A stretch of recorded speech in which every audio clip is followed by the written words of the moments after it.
ओम श्री चंडिकाय नमः।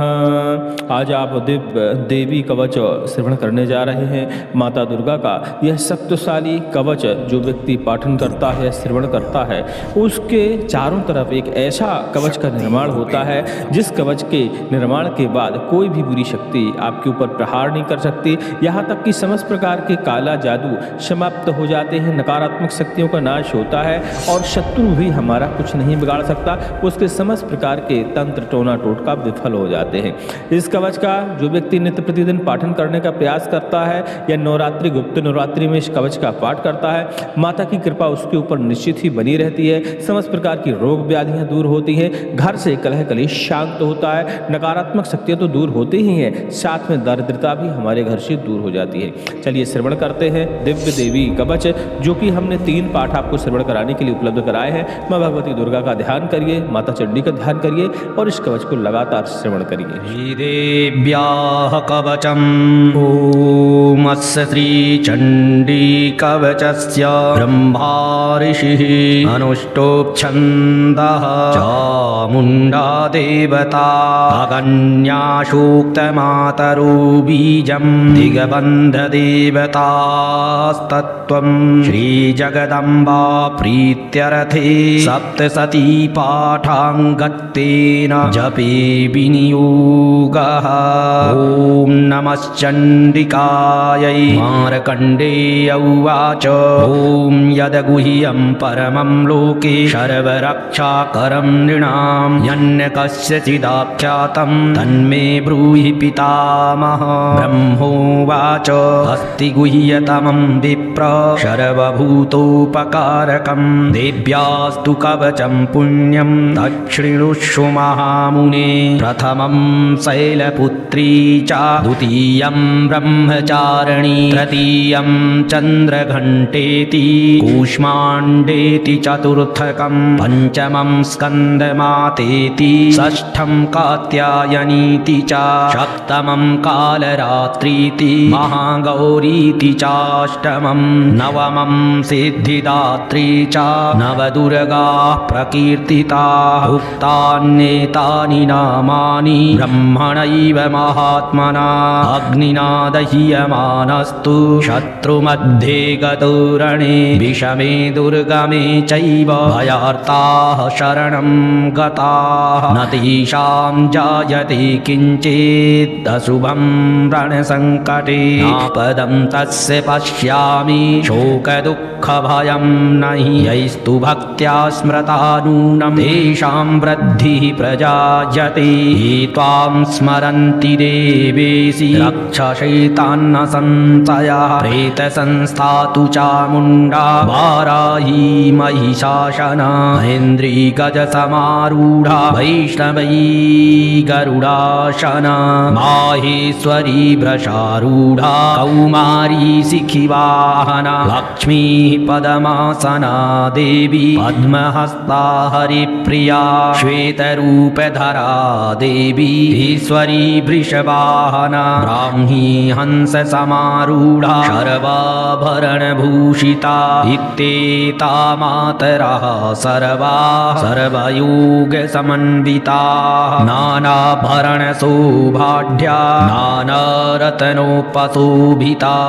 दृश्यन्ते रथमारूढा देव्यः क्रोधसमाकुला शङ्खं चक्रं गदां शक्तिं हलं च मुशलायुधं चेटकं तोमरं चैव परशुं पाशमेव च कुन्तायुधं त्रिशूलं च शार्ङ्गमायुध उत्तमं दैत्यानां देहनाशाय भक्तानामभयाय च धारयन्त्यायुधानि तं देवानां च हिताय वै। नमस्तेस्तु महारौद्रे महाघोरपराक्रमे महाबले महोत्साहे महाभयविनाशिनि त्राहि मां देवि दुष्प्रेक्ष शत्रूणां भयवर्धनि। प्राच्यां रक्षतु मामैन्द्री आग्नेयामग्निदेवता दक्षिणे वतु वाराहि नैऋत्यां खड्गधारिणी प्रतीच्यां वारुणी दारुणी रक्षेत् वायव्यं मृगवाहिनी उदीच्यां पातु कौमारी ऐशान्यां शूलधारिणी ऊर्ध्वं ब्रह्माणि मे रक्षेत् हस्ताद् वैष्णवी तथा एवं दश दिशो रक्षेत् चामुण्डा शववाहना जया मे चाग्रतः पातु विजया पातु पृष्ठतः अजिता वाम पार्श्वे तु दक्षिणे चापराजिता शिखामुद्योतनी रक्षेत् धूमामूर्ध्नि व्यवस्थिता मालाधरी ललाटे च भ्रुवौ रक्षेत् यशस्वनी त्रिनेत्रा च भ्रुवोर्मध्ये यमघण्टा च नासिके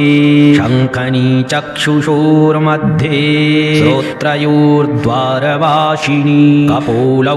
कालिका रक्षेत् कर्णमूले तु शाङ्करी नासिकायां सुगन्धा च उत्तरोष्ठे च चर्चिका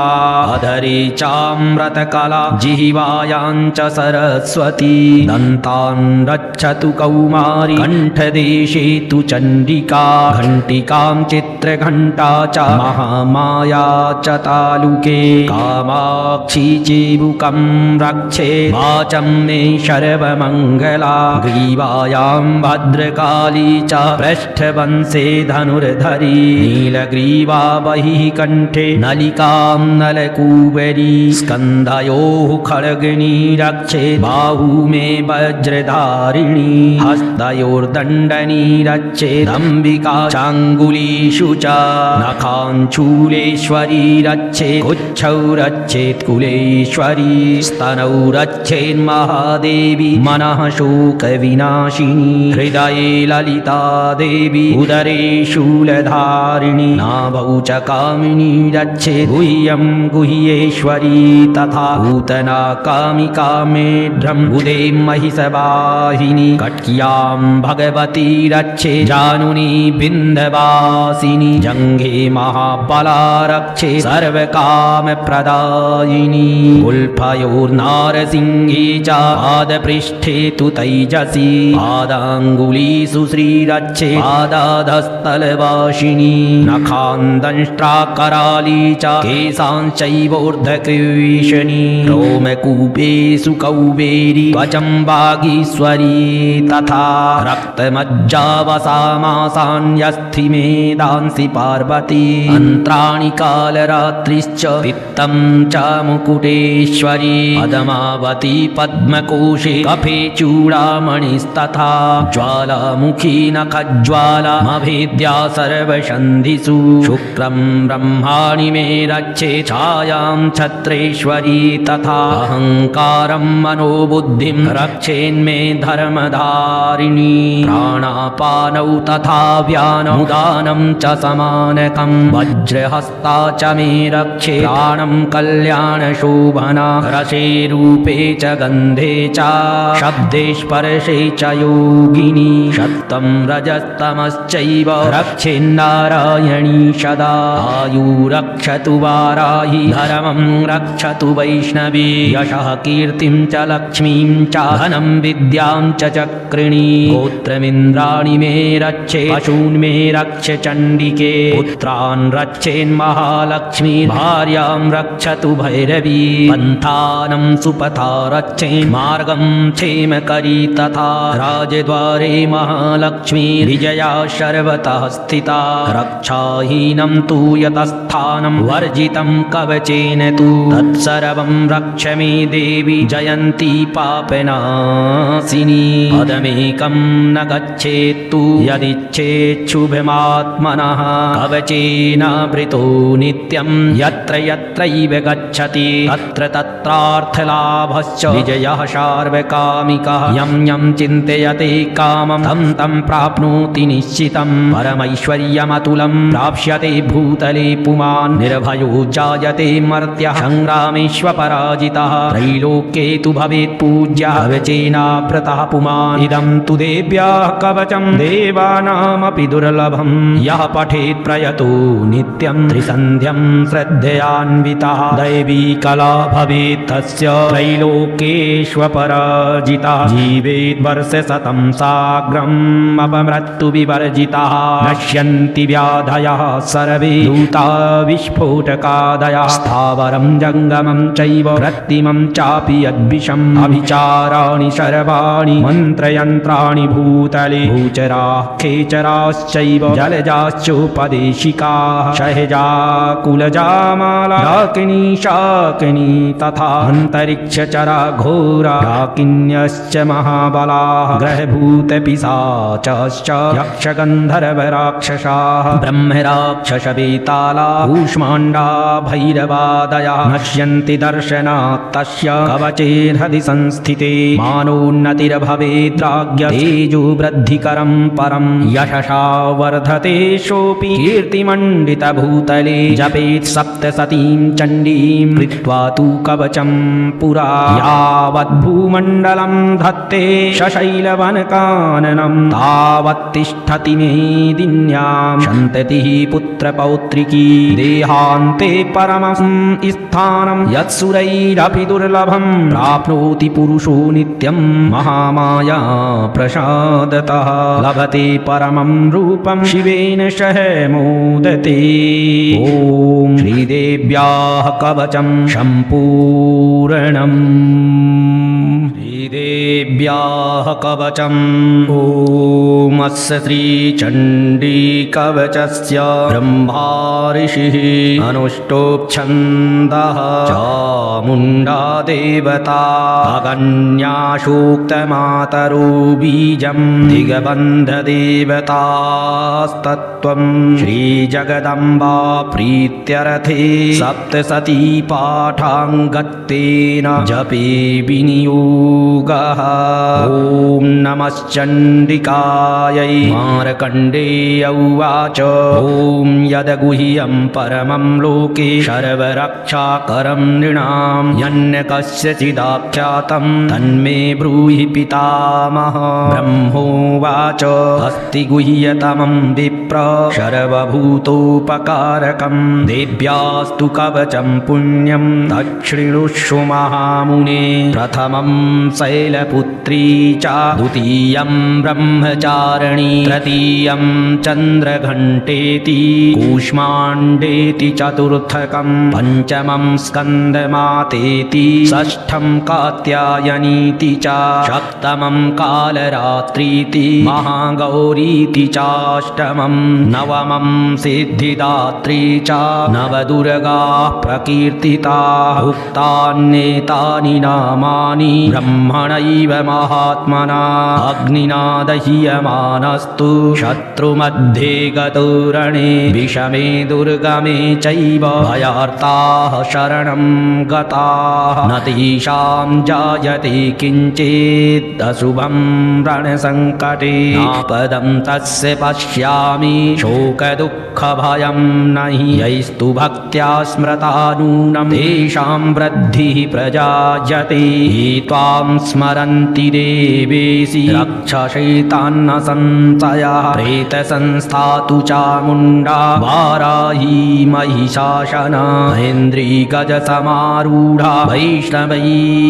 गरुडासना माहेश्वरी वृषारूढा कौमारी शिखिवाहना लक्ष्मीः पद्मासना देवी पद्महस्ता हरिप्रिया श्वेतरूपधरा देवी ईश्वरी वृषवाहना ब्राह्मी हंससमारूढा सर्वाभरणभूषिता इत्येता मातरः सर्वाः सर्वयोगसमन्विताः नानाभरणशोभाढ्या नानारत्नोपशोभिताः दृश्यन्ते रथमारूढा देव्यः क्रोधसमाकुला शङ्खं चक्रं गदां शक्तिं हलं च मुशलायुधं चेटकं तोमरं चैव परशुं पाशमेव च कुन्तायुधं त्रिशूलं च शार्ङ्गमायुध उत्तमं दैत्यानां देहनाशाय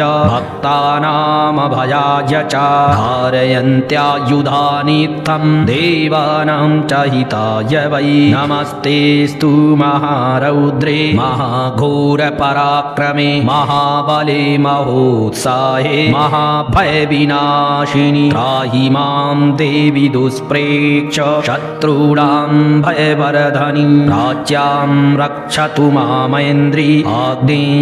आग्नेयामग्निदेवता दक्षिणे वतु वाराही नैऋत्यां खड्गधारिणी प्रतीच्यां वारुणी रक्षेत् वायव्यां मृगवाहिनी उदीच्यां पातु कौमारी ऐशान्यां शूलधारिणी ऊर्ध्वं ब्रह्माणि मे रक्षेत् वैष्णवी तथा एवं दश दिशो रक्षेत् चामुण्डा शववाहना जया मे चाग्रता पातु विजया पातु पृष्ठतः अजिता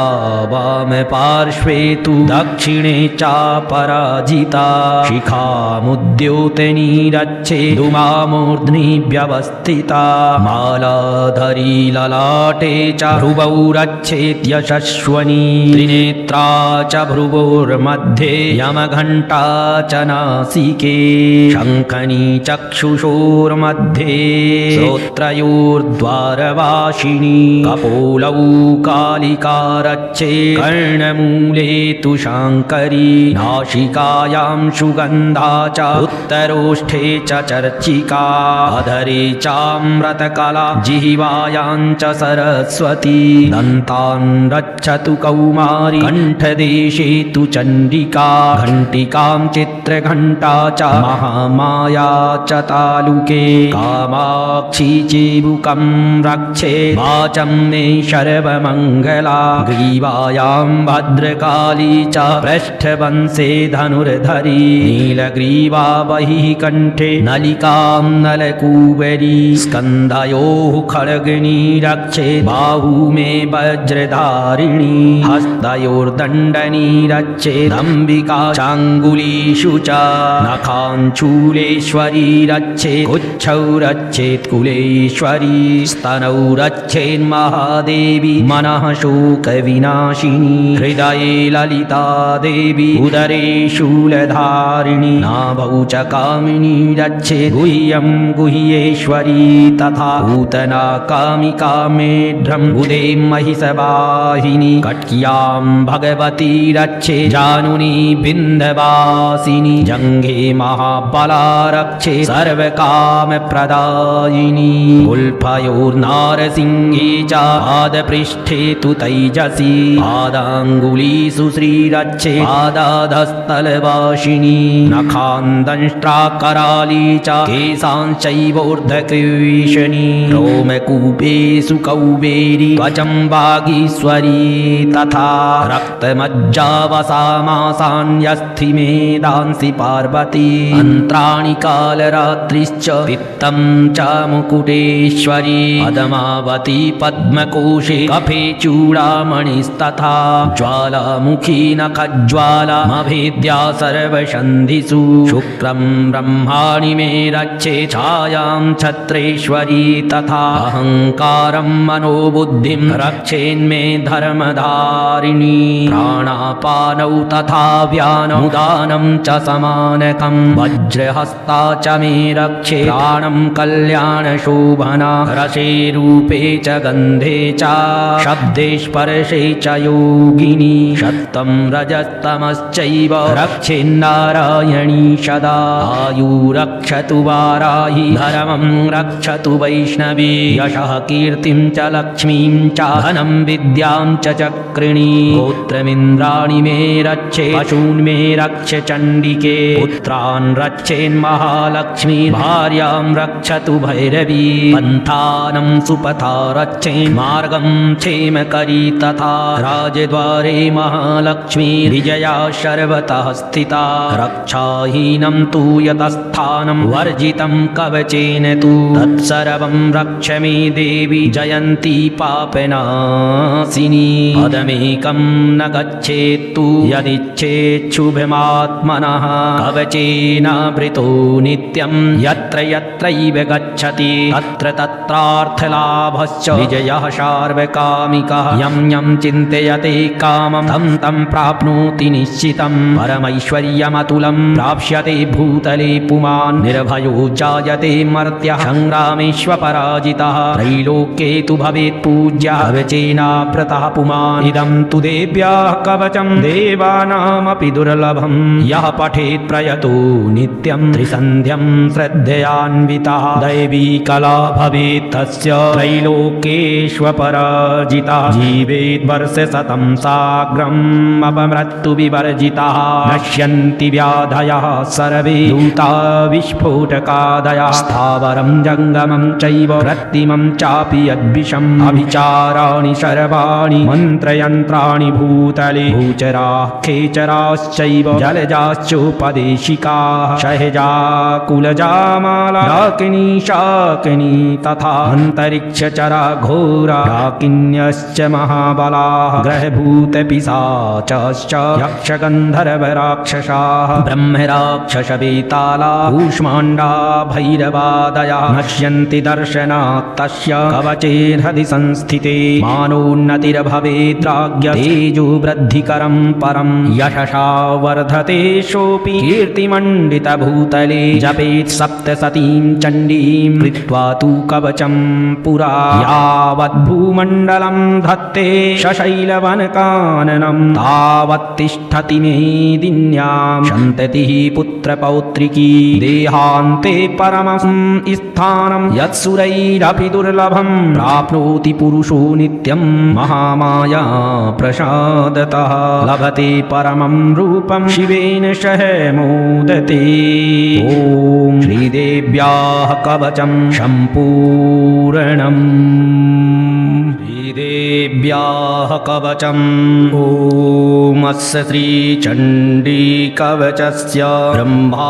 ऋषिः अनुष्टोप्छन्दः चामुण्डा देवता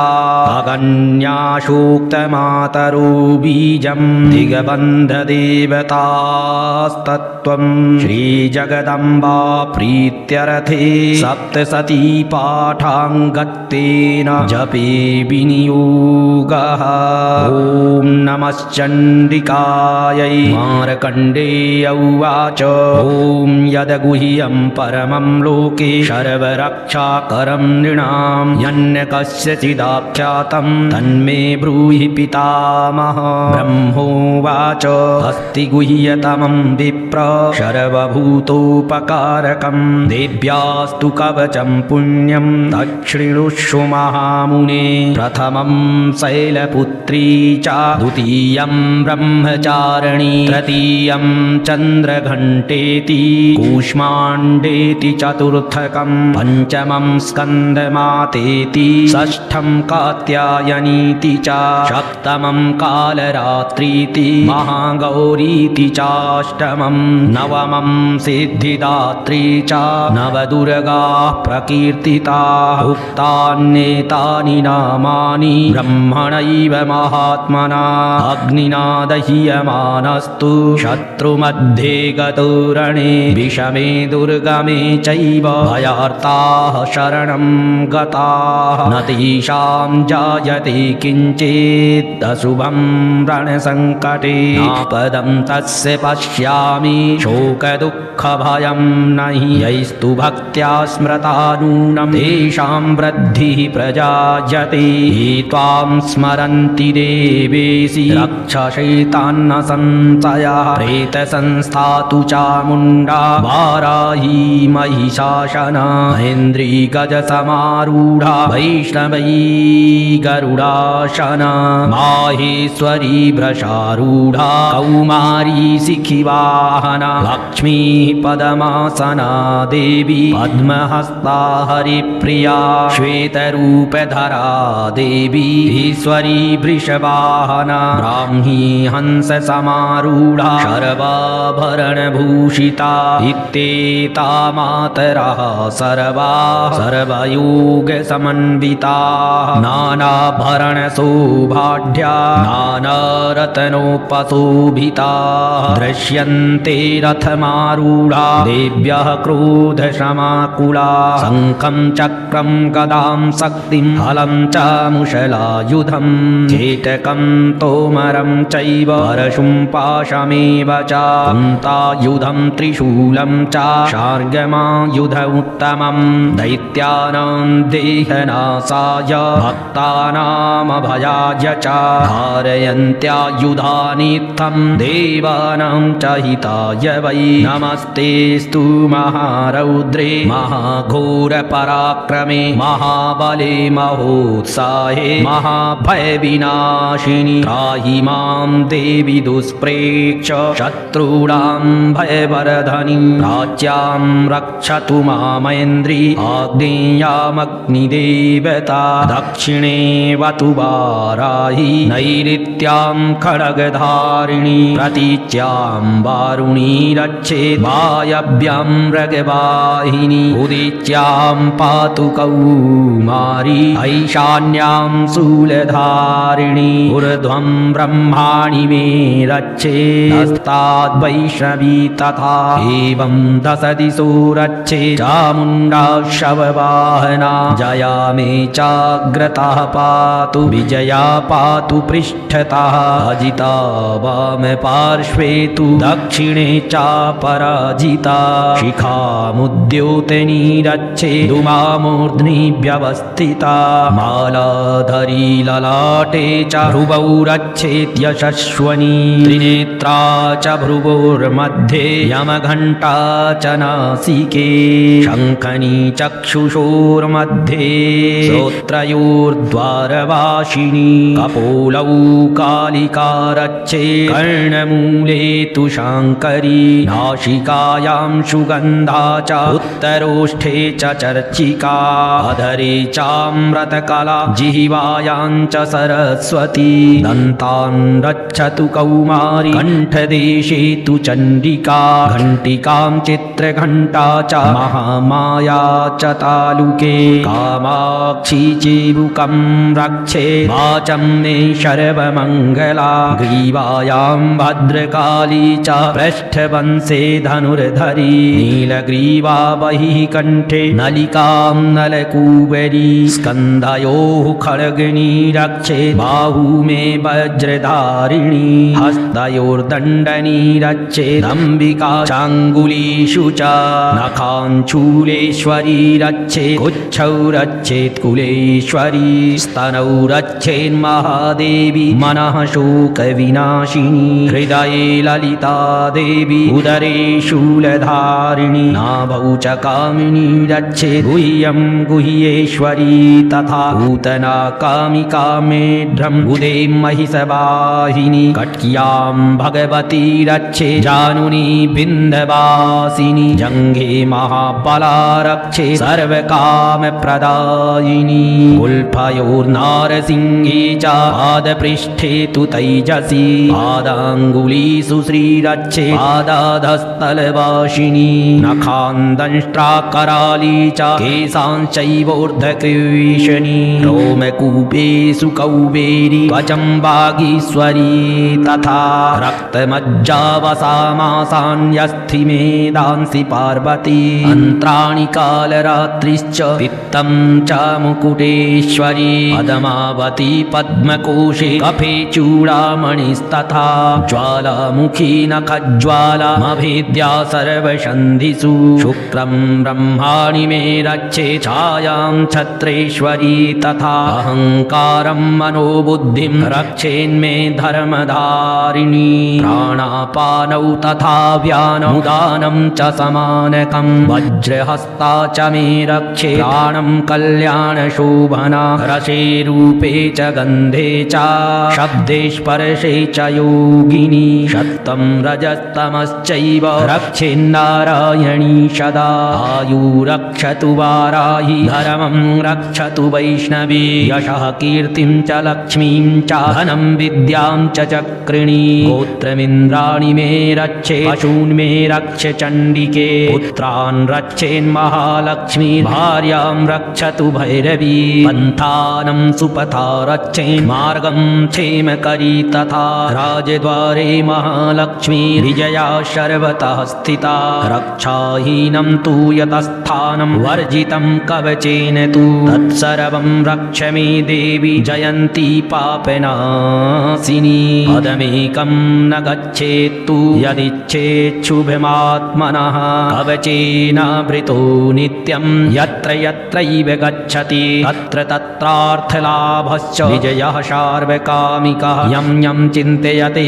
कामं तं तं प्राप्नोति निश्चितं परमैश्वर्यमतुलं प्राप्स्यते भूतले पुमान् निर्भयो जायते मर्त्यः संग्रामेष्वपराजितः त्रैलोक्ये तु भवेत् पूज्यः कवचेनावृतः पुमान् इदं तु देव्याः कवचं देवानामपि दुर्लभं यः पठेत् प्रयतो नित्यं त्रिसन्ध्यं श्रद्धयान्वितः दैवी कला भवेत् तस्य त्रैलोक्येष्वपराजितः जीवेत् वर्षशतं साग्रम् अपमृत्युविवर्जितः नश्यन्ति व्याधयः सर्वे दूता विस्फोटकादयः स्थावरं जङ्गमं चैव कृत्रिमं चापि यद्विषम् अभिचाराणि सर्वाणि मन्त्रयन्त्राणि भूतले भूचराः खेचराश्चैव जलजाश्चोपदेशिकाः सहजा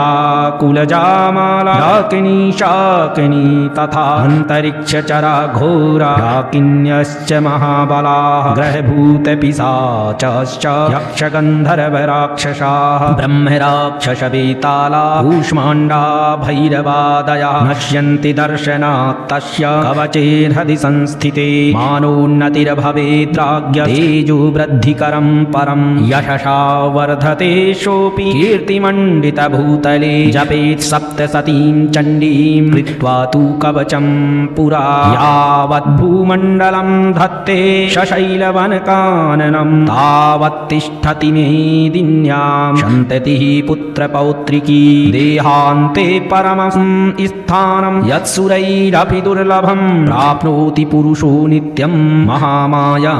प्रसादतः लभते परमं रूपं शिवेन सह मोदते